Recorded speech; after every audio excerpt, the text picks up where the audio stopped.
Баршаңызға қайырлы күн, сіздермен бірге Умида. Бүгін біз сіздермен саңырауқұлақ жасайтын боламыз. Өте ерекше тағам. Маған тіркеліп, лайк басуды ұмытпаңыздар. Күнделікті күшті ерекше тағамдармен бөлісіп отыратын боламын.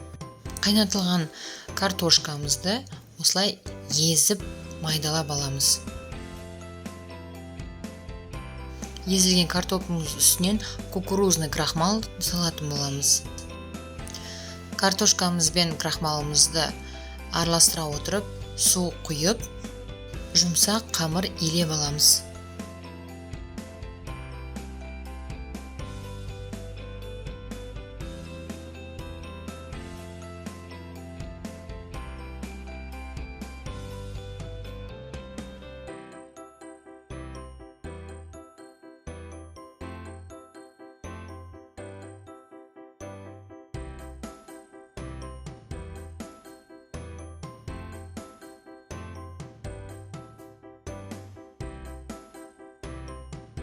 Саңырауқұлақ жасайтын кезге де келдік. Тестамызды алып, қолымызбен дөңгелетеміз, яғни шарик жасаймыз.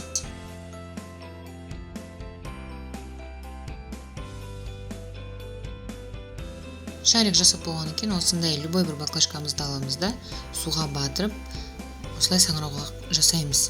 Дәл видеодағыдай қайталасаңыздар әдемі шығады.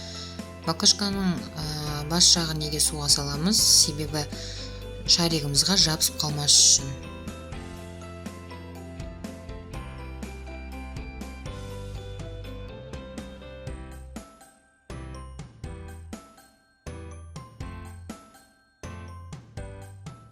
Қайнап тұрған суымызға дайын болған саңырауқұлақтарымызды салып қайнатып аламыз.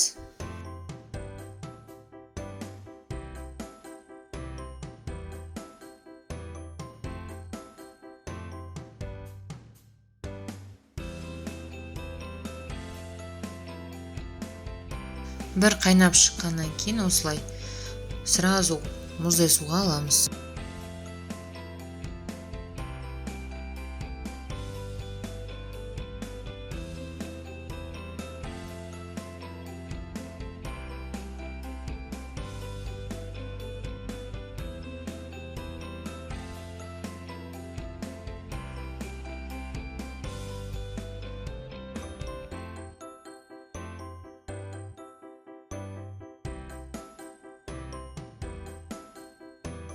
Дайын болған саңырауқұлағымыздың үстінен көк пиязымызды, сарымсағымызды, яғни чесногымызды саламыз. Кішкентай ас қасығымызда соевый соус құямыз.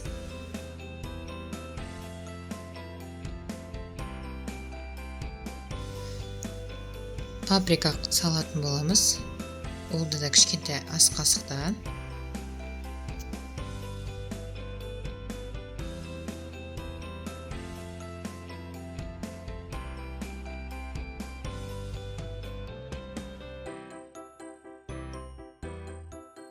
Кішкентай ас қасықта бір қасық қант саламыз. Кішкентай қасықта кішкене тұз саламыз.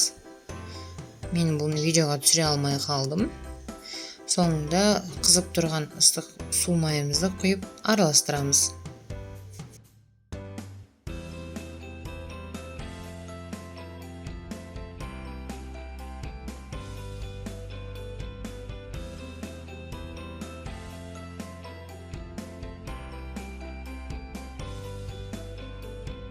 Өте ерекше тағамымыз дайын болды.